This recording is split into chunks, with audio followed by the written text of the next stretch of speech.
Hello, this video is in support of the work that you have been doing in school on the sine rule. In particular, you have started by finding a side and you have been given the formula that A divided by the sine of capital A is equal to B divided by the sine of capital B, and that's also equal to C divided by the sine of capital C.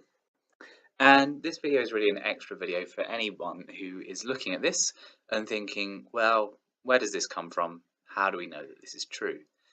In particular, this may be the case if you are looking at it and thinking, well, hang on, the sine of an angle, at the start we said that that was the opposite side divided by the hypotenuse.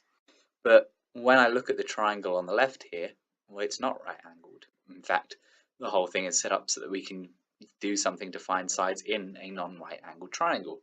So how can we be using sine when there are no right angles? So this video is set up just to explain that. So this triangle is just any triangle that we want it to be. There's nothing special about it. Yes, all the angles are acute, but it works for any triangle that you want to have.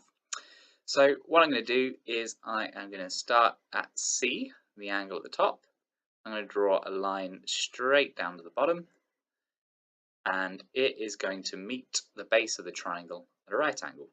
It's also going to meet that side at a right angle. So what we are doing is we're splitting this triangle into two right angled triangles. We are going to label the height of this triangle with the letter H, and we're going to start from there. So what I'm going to do is I'm first going to consider the angle at B. So I'm actually switched to blue, so let's just go over that. So the angle at B.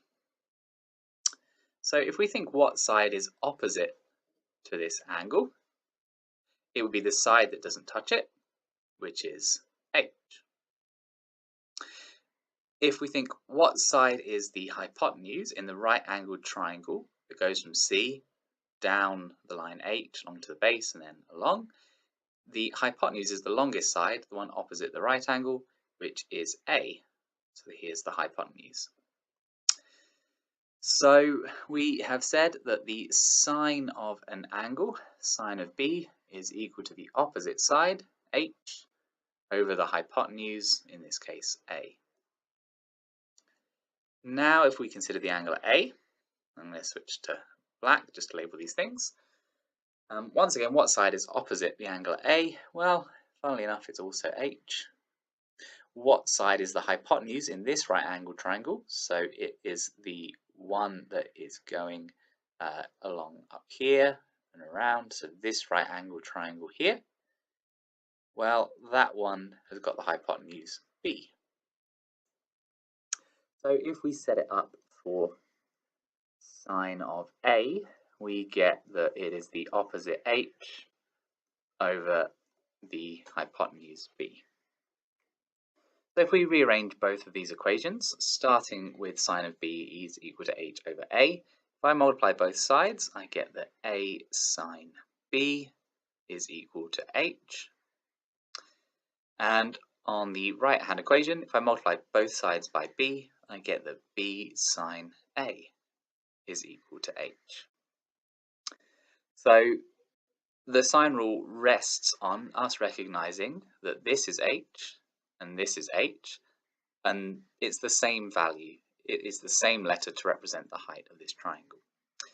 So these two are exactly the same, but they're equal to what in theory should be different things, A sine B and B sine A. But if they're both equal to H, then the only way that's possible is actually if they are both equal to each other. So let's rewrite these things so that they are both equal to each other. What we get is that A sine B is equal to B sine A. So if I were to divide both of these equations by the sine of B, what I would get is that these would cancel out, And I've just got that A is equal to B sine A over the sine of B. So if I now divide both of these by the sine of A, and I'll just extend the fraction to make it clear. So I'm now dividing by sine of A as well.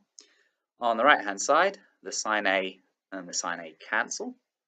And what we're left with is what we are familiar from the top. A over sine A equals B over sine B. And that's it. That is the proof of why the sine rule works. This doesn't have the equals C over sine C part of it, but that is just because when I started and drew this line, I drew it starting from C. If you redo this proof, but you start from A, so for example, draw a line like that, you'll get it, or you can start from B. You will also get more right-angled triangles that will involve C, and you'll see the relationship is still the same. So there's the proof. Hope that makes sense. And like I said at the start, this is extra. You aren't asked to ever prove the sine rule. You are just asked to use it. So make sure you can use it as a minimum. And don't forget that you might also have to remember that this can be used upside down when you are finding an angle as well. And it works the same way. The proof comes from the same thing, but do ask if you're unsure.